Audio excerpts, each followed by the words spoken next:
right, let's introduce myself. Or maybe Eric, you start.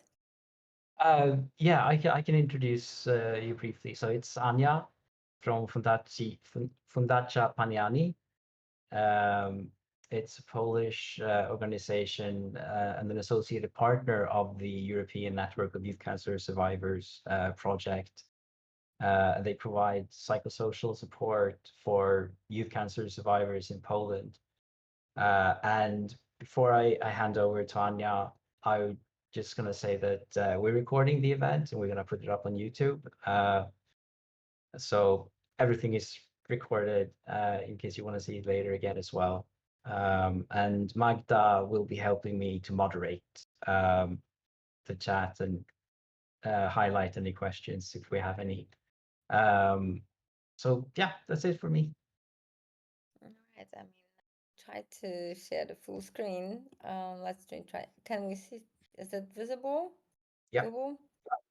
All right, but that's really not gonna. All right, let's try that. Okay, so Pani Ani Foundation. So as you see, the whole name is the psychosocial support of children and at that time who are going through an oncological treatment. Through the 20 years, we have developed to the point where we mainly working with um, teenagers and young adults with lived childhood cancer experience. And that has been a natural progression because 20 years ago, where access to any psychosocial support, and especially for you know, adolescence was unheard of. That is happening in Poland. So that has been really some journey. And as I said, so it's 7,318 days with Fundacja. It's a lot. It has been an amazing journey so far. So we are working in the area of patient advocacy, and we have been supporting Polish young patients who couldn't get a treatment in the country to find possible treatments in Austria, which, why Austria? My treatment has been in Austria. I myself also a cancer survivor, and when I was 11 and 13, I was diagnosed and obviously diagnosed with 11 and relapsed with 13. And my treatment has been in Vienna, and that's also where I live.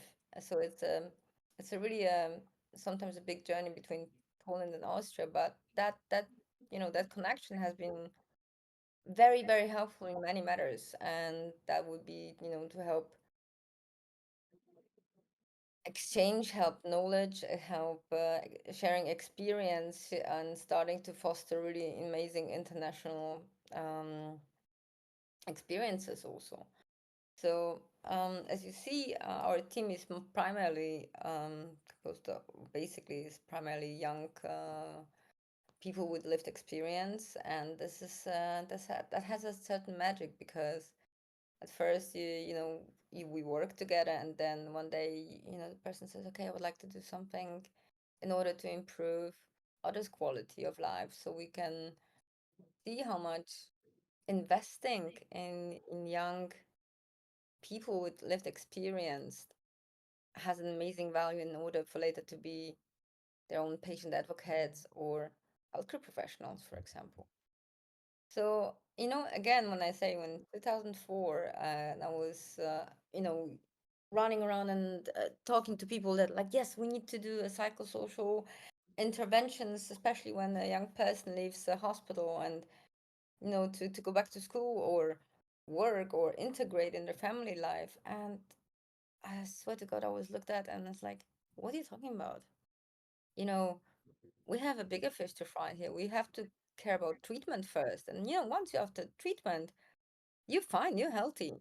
Well, obviously, we are here in a, in a group where we will know this is not the case, right? And that led late effects and different challenges, starting with your body, starting with, your mental health and your social reintegration can be a huge challenge, and fertility topics, how to foster relationship, and talking about how can I actually make a living, a life living myself. So these were topics that were an absolute taboo. Today, we have, we as Fundacja Pani Ani are organizing dedicated workshops um, for adolescent and young adults. And actually, we have a play with the word. You can see here the word "aya," and we're listening as like, yeah, like what about me? So with that kind of sentencing, we're provoking a bit a thought process of like, taking ownership of your own health, taking ownership of your medical appointments, and encouraging um, for the participants to finally speak out and process and address their real needs. And that is each time, each workshop, and we're hosting about 4 to 5 workshops per year, all together in the mixed groups, obviously. Um, it's every in each workshops is a new learning. So that is something I want to share. I don't know. We have Emilia. I think Emilia we have here. I don't know, and who has been on the workshops, and Anya. Perhaps you could, and Michał, if any one of you would like to speak up, what was your experience in the workshops, during the workshops? That would be amazing.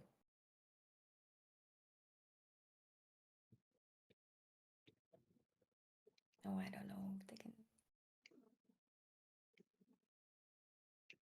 I think that's not working, No. unfortunately. Oh, it's okay. It is okay. So going back to this,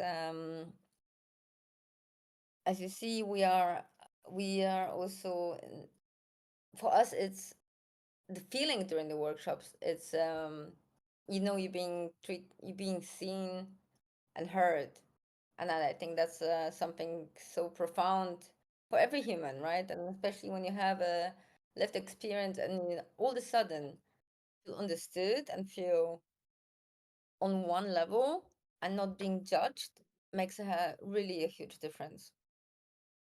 Um, so we are traveling, we are active across Poland. We are a registered charity in Krakow, but so far we have had amazing amount of young people from all over Poland, and I'd really like to keep it like that. Not to reduce ourselves just to local activities, but be present where we can, and especially addressing the needs of Ayas. And I think that's going to be also the focus for, you know, our next years and our next projects. So also resulting from what we heard of from our young participants, has always been saying, okay, what, but our parents, we come home after the workshops and we want to bring some changes, but our parents are often still at the stage where, hmm, like during our diagnosis, so like they could not have moved forward. So therefore, we have started uh, Aya parents workshops, and they have been amazing as well. To all of a sudden um, hear a different perspective, no, not only from the survivor, but from the parent, and it's what do they face with, a new life that no one has given anyone, and like an instruction how to live with the survivor, how to address long term follow up. I mean, these are like slogans we are maybe happily and freely using in our network, which is so important. It's again, we're coming down to education, right? Education and awareness spreading about the real needs and challenges. And then you have basic needs that need to be covered. So we're trying to combine those two worlds during the IA parent workshops.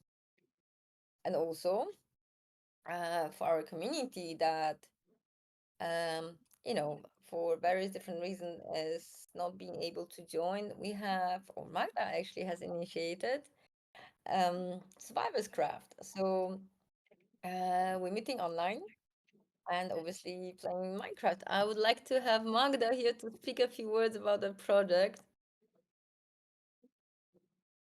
and I don't think she's able to watch, unfortunately. So, all right.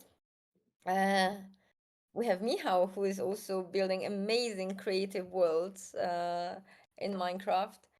So yeah, it has been a really great opportunity to just, shoot the breeze, talk, and spend time together, and exchange, and just be you, without any judgment, and then in a safe, I suppose, in a safe and known environment, right? So I think that's huge too. Um, Sorry for going back and forth. Um, well, that's a slide I wanted to skip for later, and I'm gonna go back to the camps. We also working. Or maybe I'm just gonna stop presenting for a minute and get the yeah, I'll do that. So I want to say we are also cooperating with our international friends like Chica Boca and Mladice Serbia, um, who had their presentation like a few weeks back, right?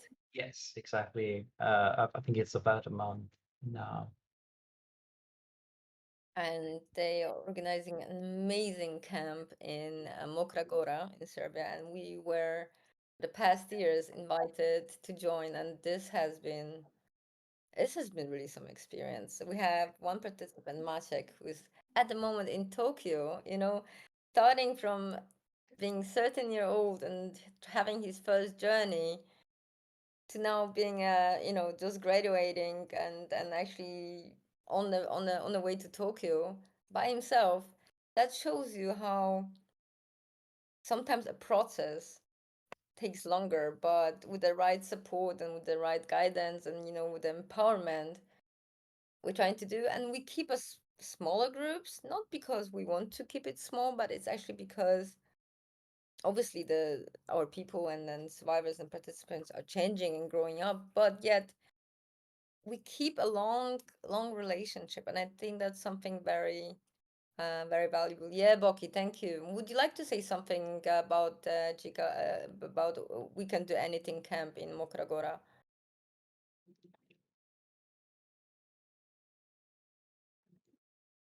No, why is nobody speaking up? Oh yes, Boki said okay. Hi, Pokey. Yeah, Hi. yeah. Hello, hello everyone. Hello everyone. Hi, hi. Dziękuję bardzo Ania for having the opportunity to just say something like it's like it was the camp organized by Chica Boca in Mokra Gora, which is like a nature a nature reserve, a natural park in Serbia. It's like a wonderful. It's like a wonderful thing for like people from all kinds of life from all countries to learn about each other and to learn more about their cultures, but also about themselves. Like those kind of camps, like that camp in particular, changed my life like how much 11 years ago. I cannot believe it's been that much, but like uh, that really helps us find out that hey, there are plenty of people like us. Hey, there are even international people who are having these kinds of problems. So that will be it from me. Thank Yeah, you, Pokey. Boki. Thank you, Boki, because that really is, and I know some of our campers have said the same thing after being going to Mokragora or other camps as well. Like, this experience has changed my life, and that's something so profound and something so important to pursue in a broader scale. In each country, I would say that the moment, the psychosocial moment where you actually have fun with your peers and be normal and be actually okay, have a little guidance, have a little narrative with it, or navigation to the with the organizers, but at the end of the day, that sense of you know I can do a journey myself. I can something for other people maybe it's like, what, that's so easy. I just go and go. But for some of us, those first journeys, those first time away from home and parents and exploring a new, you know, yourself again. Because let's face it, during the time, as we all know, during the time of a treatment, often we are passengers to our own history, right? And that, I think that has been something very strong to repeat and to be aware of, and especially when we are looking with, and talking and working with healthcare professionals in order how to, you know, address young people in the right and proper way. We have been working obviously on our EU-CAYAS-NET project on the proper communication on EDI. And again, we are at the stage where I'm looking in Poland, we're talking about starting to talk about EDI, and they're looking at us and like, this is not important. You know, you have to invest in treatment first and maybe psychosocial support. So I believe, yeah, I believe that that will follow soon. And then with the right, you know, with more of us being educated, informed, trained, be also willing to, you know, tackle challenges that are actually affecting our life and that we have some impact on it, and not just some, a lot actually, is crucial. And I think that's also a big part of our activity and has been for the past 20 years. Um, and what else? Are there any questions perhaps?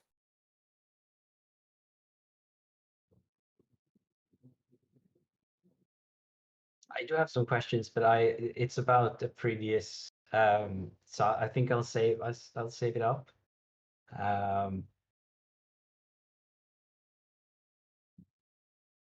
Please, I mean, no, I was gonna ask for some tips. Like you created this organization. How did you actually do it? Like in terms of getting the financials and getting out to the people, reaching out to them, to the survivors.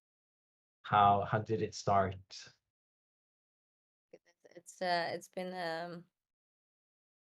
it's been a mixture of the right moments and the right time and the need first and foremost. So my journey about wanting to change something different was based on two levels. First of all, as I told you, my treatment in Vienna. So being 11 and being absolutely included in the information on what's going to happen, which treatment I'm gonna get. I was involved, right? And I was also involved institutionally, like, so I remember my conversation, my first conversation, I had a psychologist, a doctor, and my parents were present. That has allowed me to play a complete different part in my treatment, right? And also afterwards, um I was because I was speaking Polish and being in Vienna, and then kind of started to get involved more and more with the Austrian Kinderkrebshilfe, and also being invited to like, okay, well, we have a Polish patient, perhaps you'd like to talk to him, it's such a good example, that kind of voluntary coming in mentoring role, but not really formed and named. And and then and then I was invited once to a reading in the hospital, which was hosted by Professor Gardner and Diane M. Comp. She is an American oncologist who was visiting and also starting her book presentation. And she said then to Professor Gardner, "It's like, look, your little Polish girl. I would like to send her to the Hole in the Wolfgang camp." And that happened, and I actually went there for the first time. I was like, "Oh dear, this is just as you say." I'm among peers, and that camp has changed my life. And that since then, since '95, where I was a camper there, I knew something like that has to be established, right? And I was just, that's it. How and what, how? I had no idea. But Yeah, I like the idea. So that basically the first forming of psychosocial support, and also the back then I didn't have the word of, it was called advocating, right? You were just, unfortunately, yeah, the time we were, I was like just like, yeah, just some patient, some person that it a lot often misunderstood, if you know yeah, what I mean. yeah. It's not taken quite as seriously as you know you would hope it would be. Yeah, the distance between healthcare professionals and people with lived experience was a really big one back then. And Yeah, I'm really glad that we are today at a time where we can have a consensus meeting, where we can have a conversation, where we can work interdisciplinary, and that's such a great change. And in that perspective, you asked me 20 years ago and now, and it's um it's a privilege to work now, right? Um, in another, so I knew I wanted a camp or some sort of activity like that, and I got lucky. I got to an amazing. My parents first and foremost say, "Okay, we have this, spare small budget. We're gonna invest in you, in that cause." And trust me, Eric, I had no idea how to run a foundation, and yeah. I I I I I I had a know the vision. feeling. Yeah, yeah, I had an absolute vision, but not again here, like in our survivorship, like here I didn't have any instruction.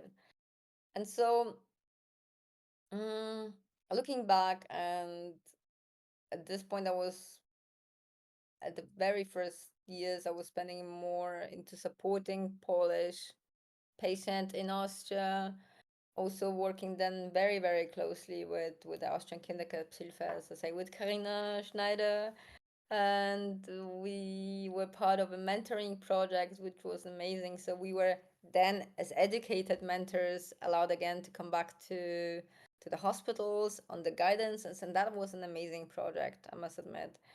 And then later started the international works, the first conferences. I remember actually one of a pancare a pancare a conference in Wrocław in Poland. And I remember like, yes, we need to take our young survivors with them. And I was like, what are they doing there? And like, well, we are survivors. We, you know, not with a demanding way, but it's kind of like, it's about us here. yeah, And you could see this large difference back then. Again, I would like to not sit in the past and say how bad it was. It wasn't bad. That was the reality, and how much we have everybody as organizations across Europe being part of amazing international web networks. How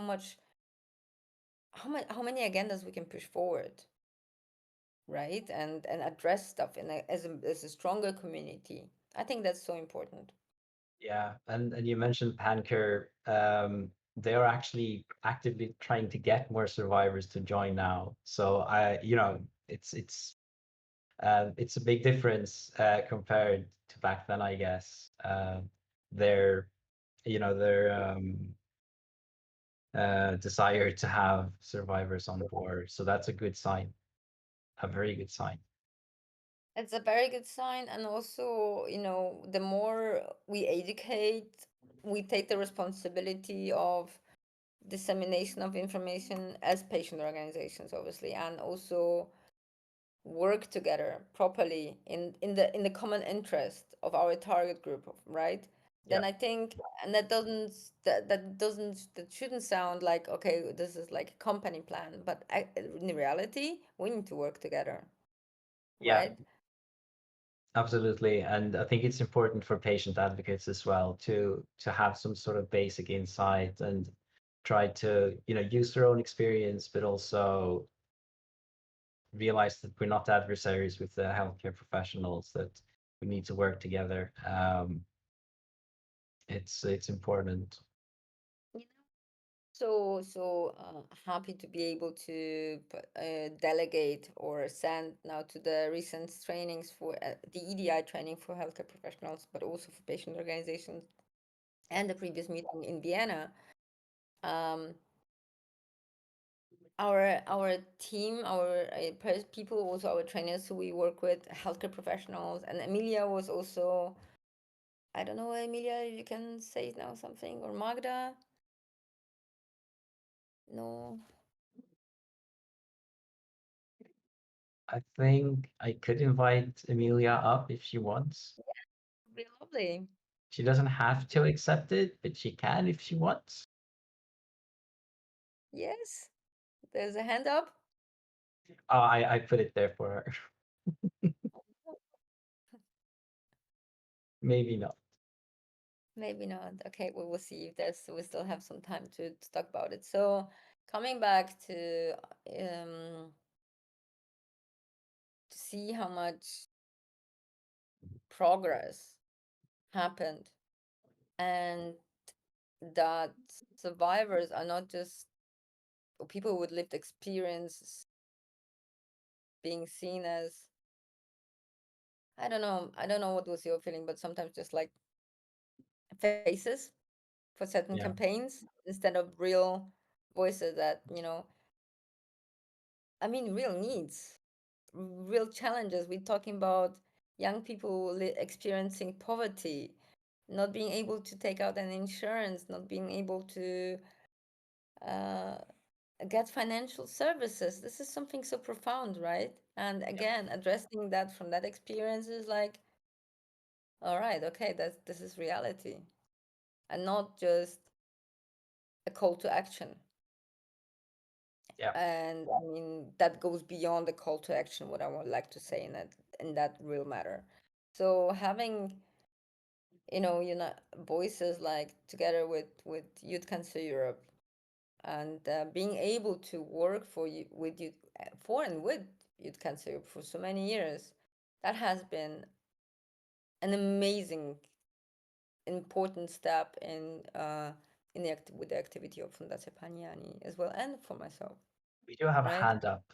Sorry. Jak się działo? No nie wiem, ale przedwczoraj Naprawiłem już to łóżko. Maksiu śpi na co Alright. dzień i narzeka. There you Hi, guys. Emilia. A ona mnie tak zawsze wrąbie, że ja się zgadzam na wszystko, co ona chce. All right. zobaczenia w Ikei. Is the microphone on by mistake? I don't understand. I don't know. Emilia?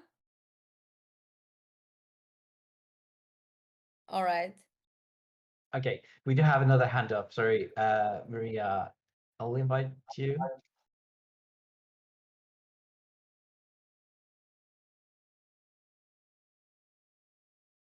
Hi, Maria. Thank you. Okay, Hi. thank you. Yeah, I can hear you. Yeah, thank you. I was just thinking, first of all, we need this in Sweden.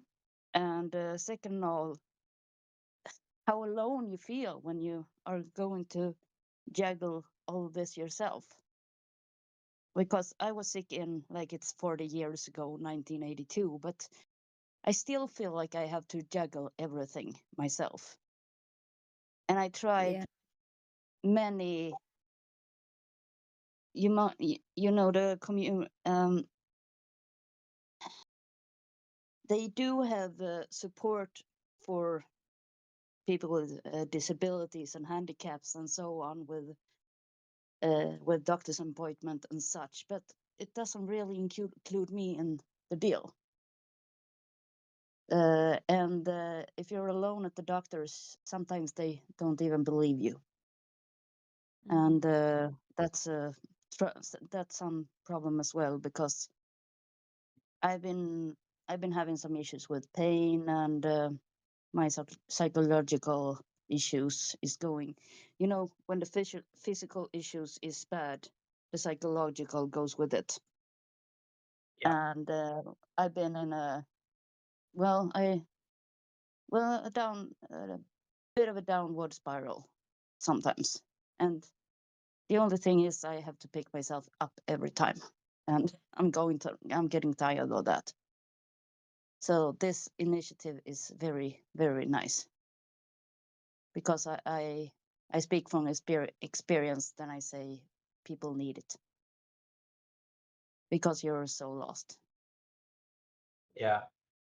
And Yeah, even 40 years later, I'm still lost. Even though I had contact with Barncancerfonden and Childhood Cancer Society for like 10 years now, I still feel lost sometimes. yeah. The system in Sweden is not as great always as it seems. Uh, Especially not the psychiatric system yeah, exactly. with No, no, it's psychological true. health and such. Yeah, yeah, and as Anya said, the financials and the psychosocial care, all of those things, they're tied together and they are Yes. very much affected. So yeah, thank you for the input, Maria. Yeah, of course, of course. I was a little bit busy because I was giving the cat some food, but Yeah, now I'm fair ready to enough. go.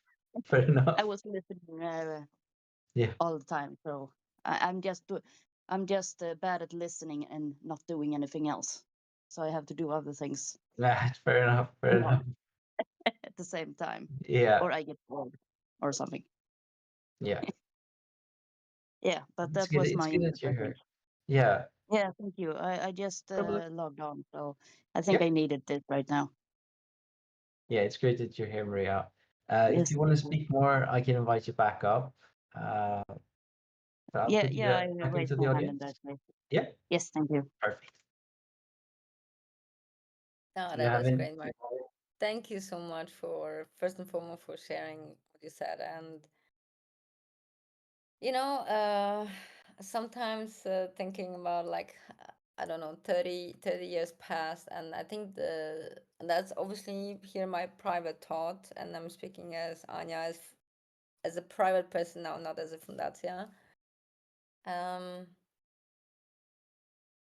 it's rarely coming in the same thought like there's not many of us who have survived 30 years ago, and therefore there's no much research, and therefore there wasn't much care because that was the reality. There weren't many survivors. With today's time, the survivorship rate has luckily pushed other aspect in psychosocial and developmental and caring and understanding. Yet I think the feeling part of being responsible for for everything, and that's not your life as it is as of today, but actually for your own survivorship, it's big. Yeah. And as you say, not being rightfully treated by healthcare professionals or misunderstood often, or taken with that blink in your eyes like, yeah, okay, well, good for you, I know you had a hard story, but go on, jog on with your life, when you are healthy. Yeah. Or actually the lack of missing infrastructure of proper long-term follow-up. And I mean, also coming back here to our project, checking out, doing peer visits, and creating a recommendation of minimal standards of how aya care should probably look like. This is groundbreaking, Yeah. right? And I'm so grateful that we can be part of that process, but also how many, hopefully, healthcare professionals and people involved in legislation building hopefully will understand that this is the next step of proper cancer care or Yeah. survivorship care as such, right? Yeah. Yeah. It has to be integrated into the treatment. I mean, it's gonna sound harsh, but there's no point in surviving if what you survive to is gonna be a life of misery. And I think that's what we're realizing more and more. And yeah, you have to survive first to be able to have, a life after, obviously. But it can't be underestimated the importance. And I feel as though more people are realizing it now, but. I mean, I guess that's thanks to, people like you, Anya, honestly. The hard work that's been put in. It's a it's a lonely world. I tell you that Yeah, sometimes it's a, I must admit that there has been moments in my life where I was like, okay, I'm done with it. I'm closing the shop down. I do not want to pursue anymore. But that was just a momentum. yeah, And I would never, when sometimes I had once really had this thought like, who would I have been without that experience, right? And I would have not changed it back. same here. If I could go back and choose not to have gotten cancer, I would still prefer to have had it because that's life, and it has been. I'm not going to say it's been a wonderful experience, but it's been a life experience for sure. Let's see, Boki wants to say something again. Not again. Again, More, please. more. I didn't mean to sound negative. Please, Yeah, Boki. I say to all of the people that I meet, uh, the following sentence might sound morbid to some of you, but like that's one of the best things that ever that ever happened to me, because like with that opportunity, I'm right now where I am. I've met all of these wonderful people.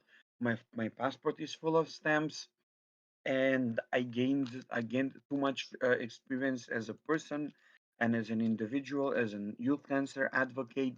And like I think as I get older, my I recognized myself in you, Anya, that like as I get older, when I'm like more financially stable, I would like to be in the role of sharing all of that knowledge and helping out the community here in Macedonia, because like it's been ups and downs and ups and downs and ups and downs, and for a lot of time. So like so like what would be your advice, who for for people that wanna begin on the path of founding an organization and then advocating in their country, changing the rules and going on from there? That will be it from me.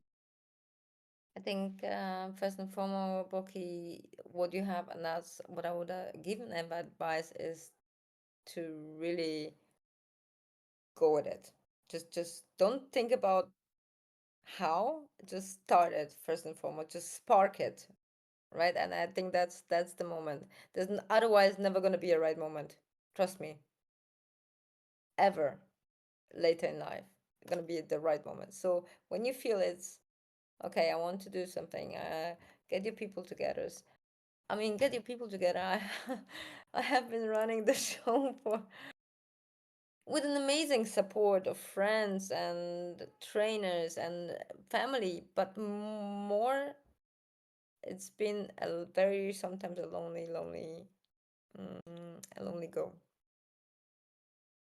But the good thing is, I think, Boki, you have what you have collected now through the past years of being active internationally, participating in product, is the profound knowledge and training, right?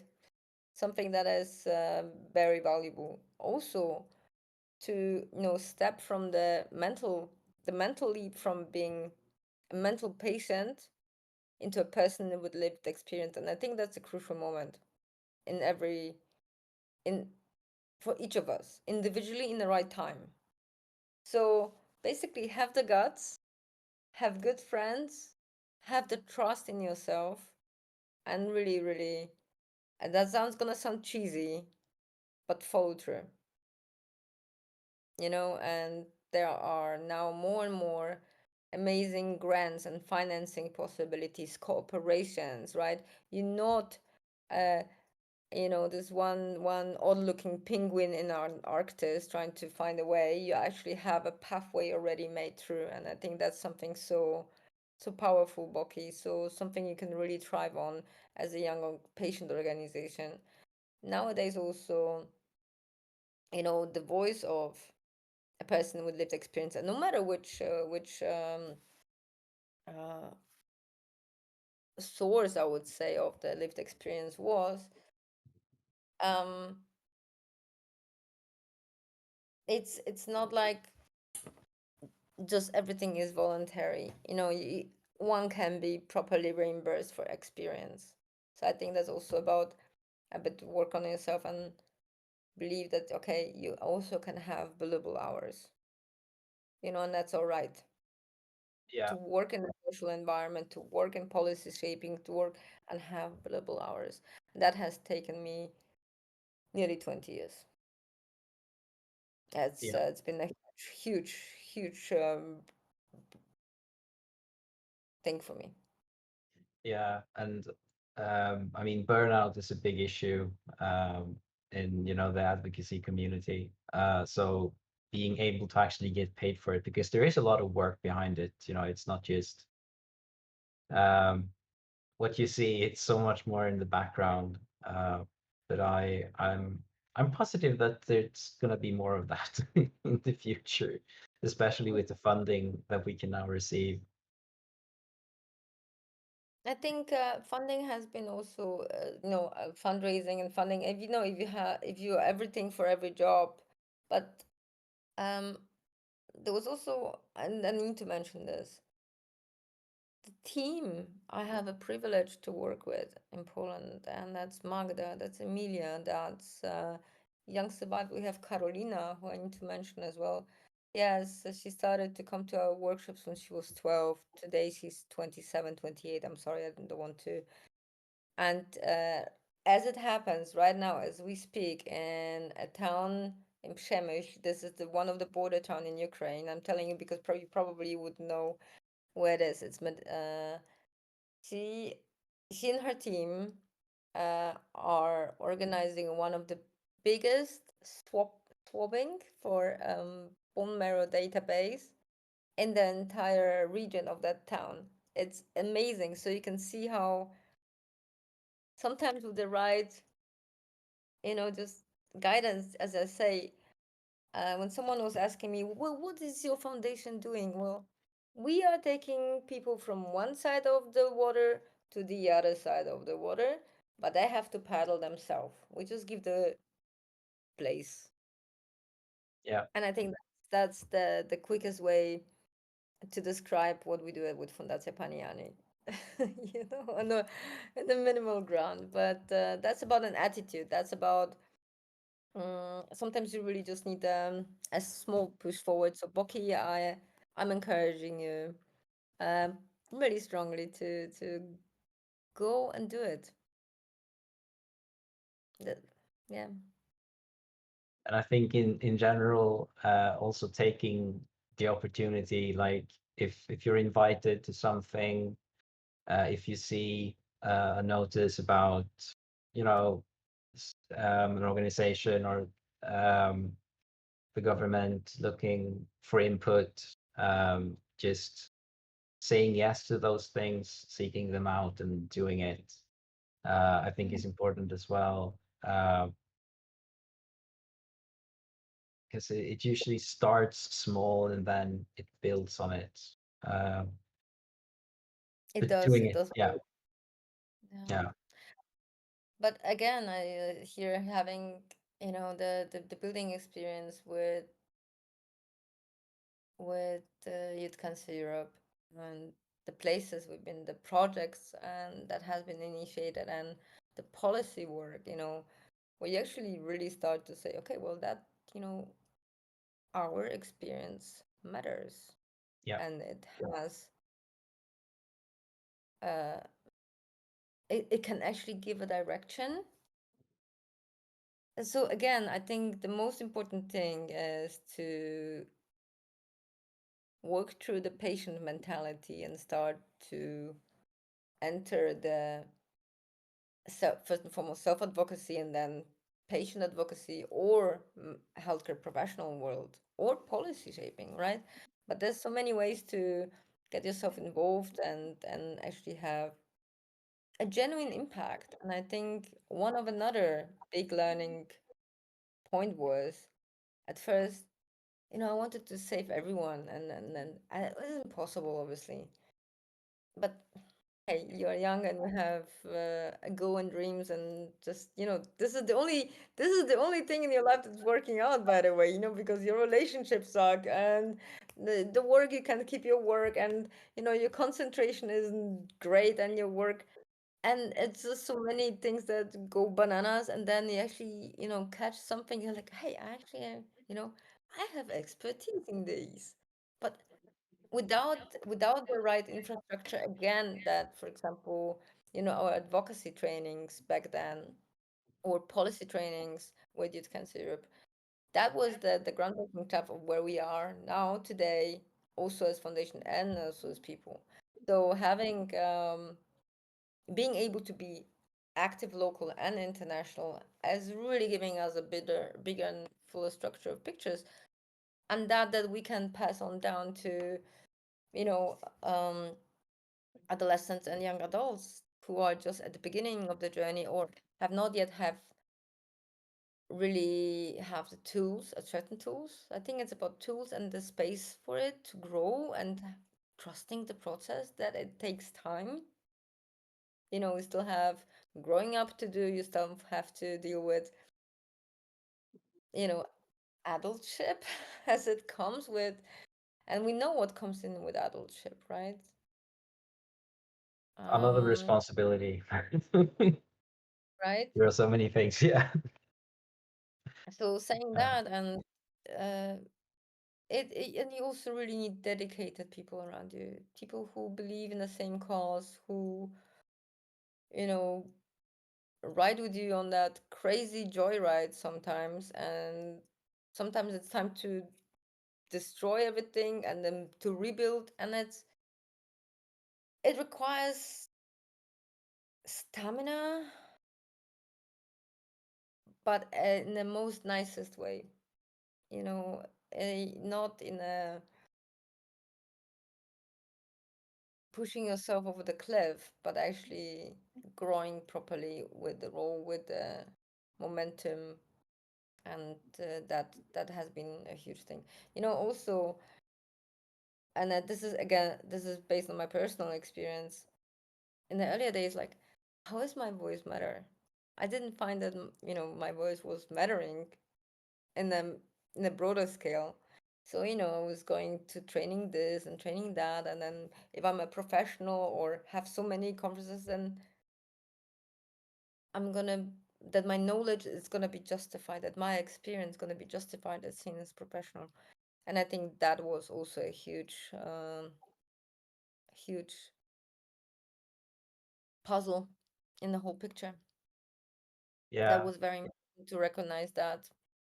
And I'm very grateful to people I have known for 15, 20 years, who have been part of that journey with us. And I'm talking people who we know here, and people who, like, I don't know, Karina, Anita, Katie, I know them forever. But has been so much of new opportunities, so many of new, sometimes frustrations, because we're trying to work through something and it's not working, and it's not, being edgy. But then again, when you think about it in the broader picture of what we are now as a network, as is tremendous. This Yeah. is actually spectacular. And when you I think that, sorry. No, I was just gonna say the right to be forgotten. How many years did it take? Like, we have on a national level now in Portugal, I think in Spain. I don't want to say exactly which nations, but it took many years for it, to happen at that level, and still most of Europe hasn't. But we've seen that it's possible. We have seen that it takes time, but we have seen it's possible. I mean, we still have what, 15 countries to either accept the code of conduct, the proposed code of conduct, or Yeah. the legislation, and that has been, you know, a really a tough journey. But again, the voice is on, the pressure is on from all interdisciplinary sides now, and that is the changer, right?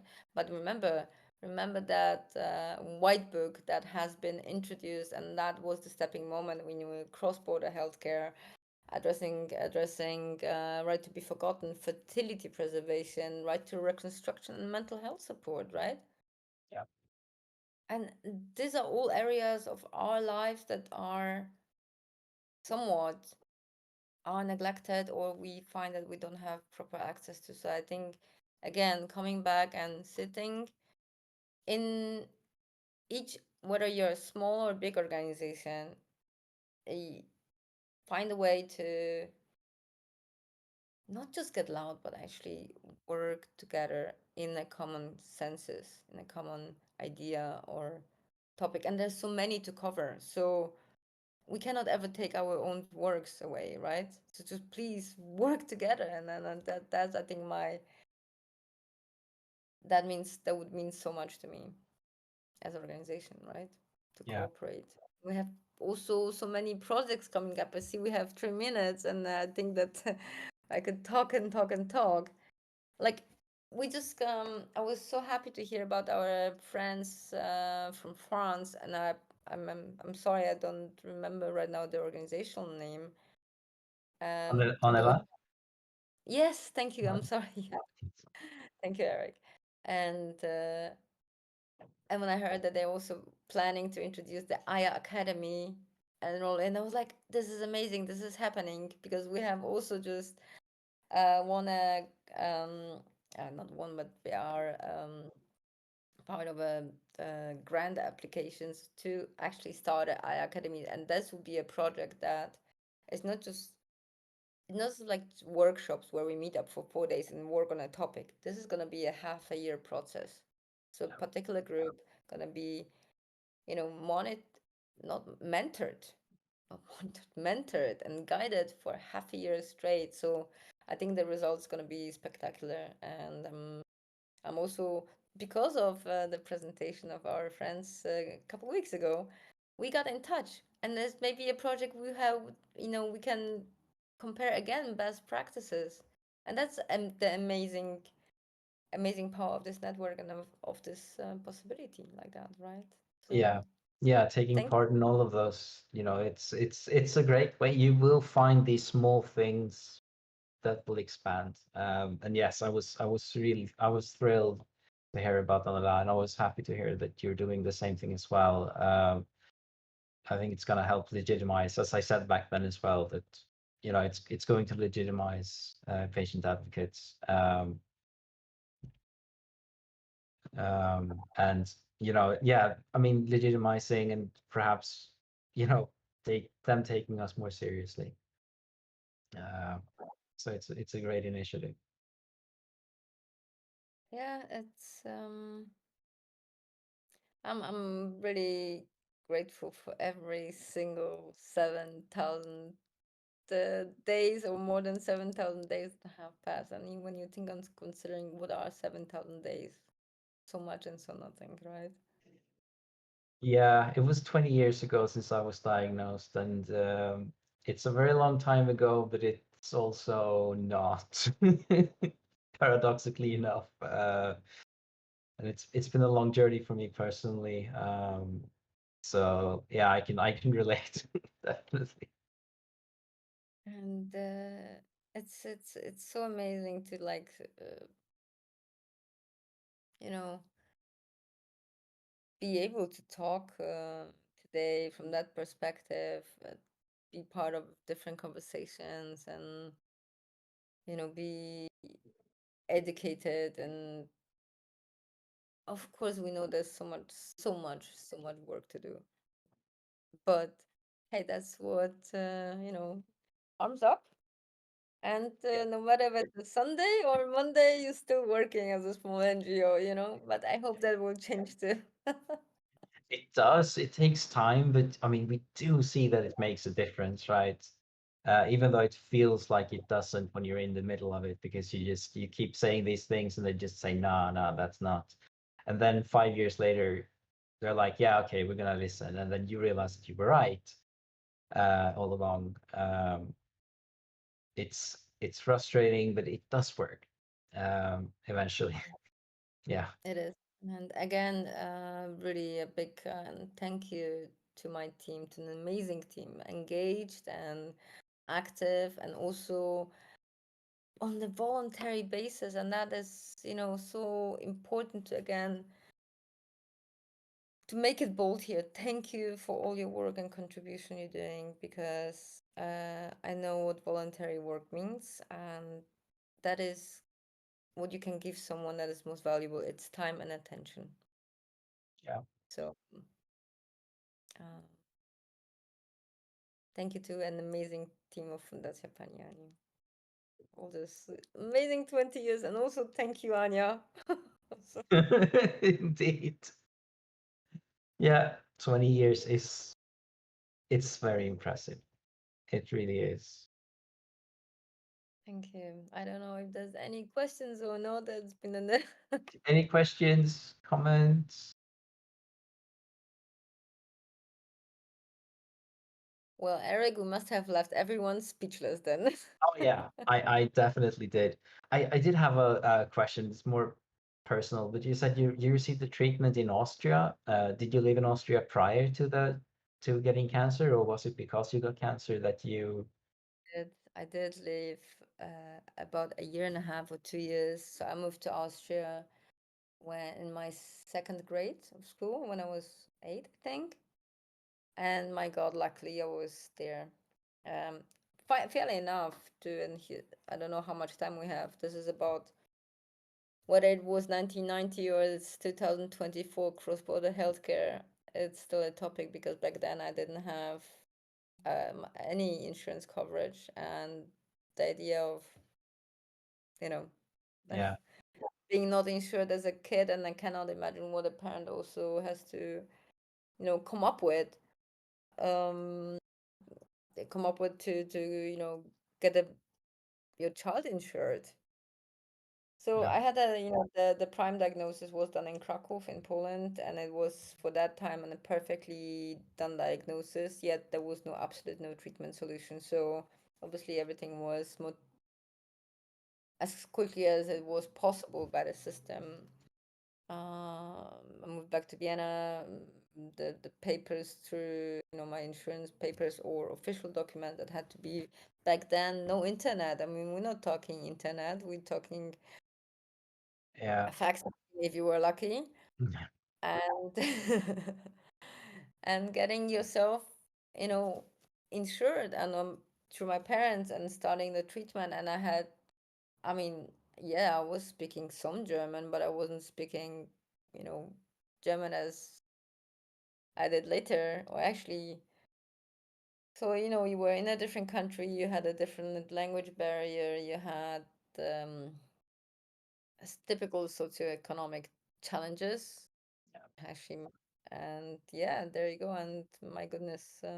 But then it comes the other twist of the story, where I am being informed about everything. I'm being in the process of my treatment. I'm getting to see a person who has lived an experience, that I could see that a girl had hair. So that was very important for me back then. And so you could see the stark contrasted of two worlds very quickly, in the same time, in a different medical standards. So, and up till now, a big part of Fundacja Pani Ani work has been to support young Polish patients into being able to access treatment in Vienna. Yeah. And So obviously, with sorry. that comes not only the patient, but actually the whole entire family network, where you have to, there needs to be housing, there needs to be translational work, there needs to be all those little things that actually do matter once you arrive for treatment abroad, right? Yeah. So So we so have it's is it common that Polish people receive treatment in Austria today? Yeah, it's still the case, absolutely, yeah. Okay, Not only in Austria, but across Europe, across right? Europe. But obviously, you would choose the closest possible, the best, obviously, the best center and closest possible Yeah. center. And is it paid for by the Polish government or no? No, No, no, no. no. I I kind of figured, but yeah, Well, yeah, I'm sorry, I'm gonna correct myself a bit. Obviously, yes, there are, you know,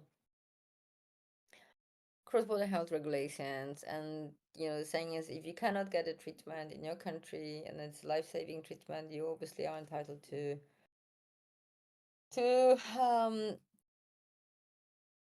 in the ideal world that the health insurance systems are exchanging across themselves and they do not involve the patient in that kind of process.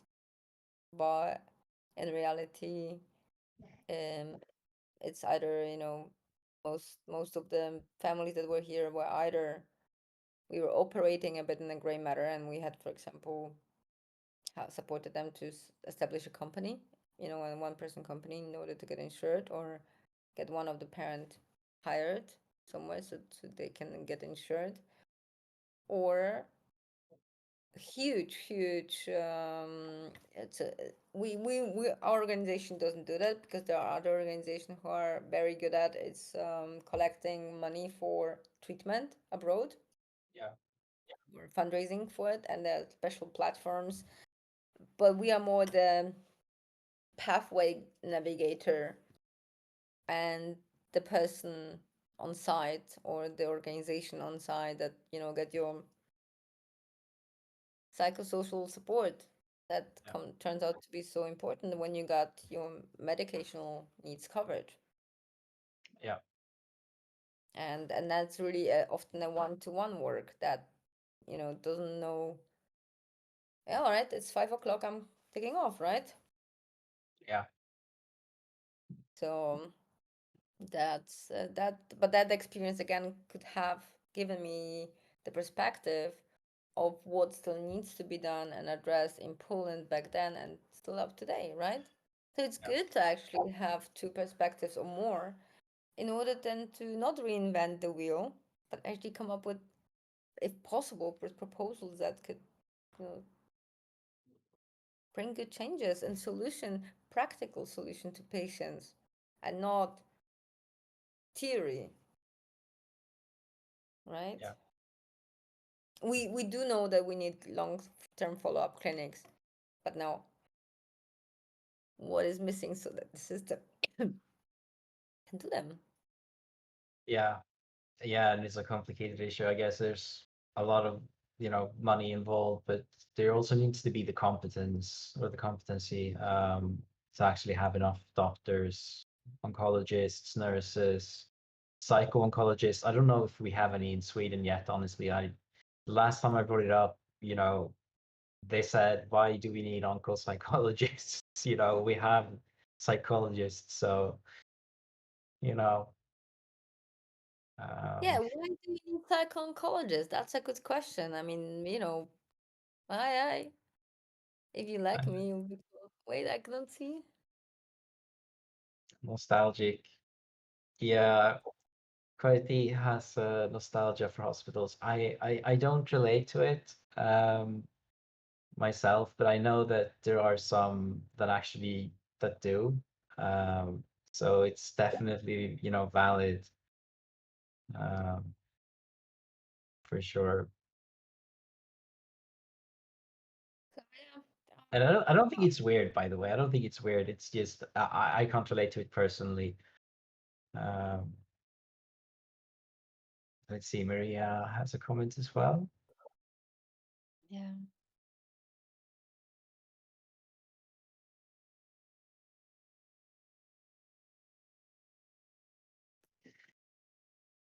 Maybe not. Sorry. Let's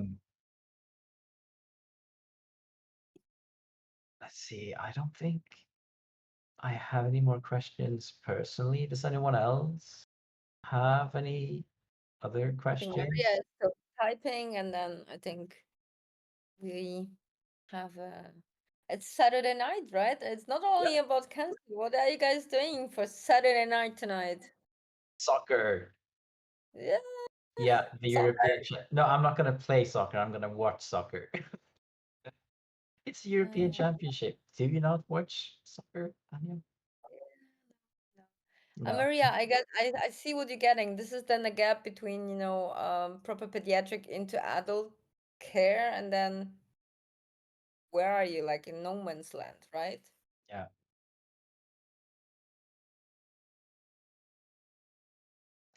Yeah, it's a problem. In Sweden, they did in, I think it was in 2018, although I'm not entirely sure, they actually started to call in all child cancer survivors that had been, let go of from the system. But they didn't really have that many services at that point. They just had an oncologist, and she wasn't a child oncologist, so she didn't know about the chemotherapy that I had, like the specific ones, because they only used it on pediatric patients, and an oncology nurse. So it was very bare bones. It has improved a bit now, but it's still far from the ideal that we're looking for. So what do you think? I mean, also here in the group, oh yeah, yeah, I see what you're doing. I mean, the switching to from pediatrics to adult care is by far, I think, that is my opinion. Also from what I heard from our young workshop participants and survivors, it is for them one of the biggest challenges after the diagnosis, actually. And if you really consider what it means, and if you say it like that this is one of the biggest challenges after the diagnosis, then put it in perspective. And that's a Yeah, whole chapter that has not yet been, or it luckily it is being starting addressed, like with our initiatives, or with peer visits and the minimal standards. But yet, for example, young students or healthcare professionals, how important is that is to have awareness, or even as a psycho-oncologist or any healthcare professional who works with patients or people with lived experience, how to that topic is going to be huge, right? And it requires a longer guidance, I would say. yeah. Yeah, a lot of work needs to be done there. I was fairly happy with my, switching to the adult care, but that's because at that point they didn't really help me much anyway on the pediatric side. So it wasn't that big of a difference. I think the biggest difference was when I had to be hospitalized and I was in an adult ward. You would share rooms with a lot of people, and I really couldn't handle that part. So I just had panic attacks, so I just left, basically. Yeah, I mean, it's huge. Not only you're in a sorry, that was my dog. Not only you are in a situation where you knew into a treatment or ward, or again back there, or have been treated, for example, in a pediatric ward, and then all of a sudden, you know you're dealing with long-term issue or a relapse, for God forsake, and then you in a complete different world with so Yeah, much experience. But again, yeah, it's a tough one for your brain as well, yeah, your emotions and the system. Yeah. yeah. It's Well, very sudden, um, a very sudden, very big difference. I'm optimistic that honestly, with involving academia, involving more and more interdisciplinary work, and that's not as a slogan, but literally putting working groups together. Obviously, not duplicating ourselves in the same activities, but that has that is now the trend. It must go this way, and I think the bubble needs to burst. Yeah, And that's probably what like to keep it as a full stop. But then again, we are very excited to be in such a dynamic year. In 20 years, I feel like we are grown up as an organization, but still with a lot of fun and a lot of lighthearted activities. And I'm very proud of our team and our community, how they try forward and are open to experience new things, and then open to new knowledge, and open to coming to new conferences and starting their international journeys by themselves, right? And I think that's something that um yeah, it's a great example. I'm proud of it. Yeah. Yeah, you should be proud. You really should. I mean, the work that you do and the other APs as well, it's so important. Like, working this project, it's awesome that we've been able to do the peer visits and everything, but at the end of the day, the national ones are the ones that are going to push through most of the legislation and that help people on the ground, so it's super important. It's a mixture. You require a visionary, you require a person who detonates, you require a person who builds a process. And I think that's a great combo if you have a good team around you, and a creative team, proactive co-thinking, and whether we are talking here about organizations we are involved with or ourselves. And I think that's the trick. Yeah. The more great minds come together and there's an initiative, I think that the better results we have as a among us and for our peers. I think that's it. Yeah. So much to advocate. Yeah. Yeah, it's true. We have to work. The more voices, the better. It's important. Definitely. Not forget about the literally the people down who are who we are advocating for. I think that's the key as well. Not to get lifted off. Yeah. So yeah, thank you for the joy.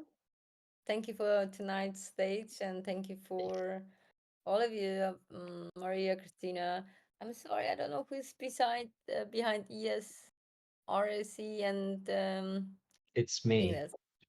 Oh, it's you, it's Yeah. Eric, and Eric stirs on recording. I know and Yeah. Boki and Max, and I'm sorry. Uh, what's your name? Querty Samo.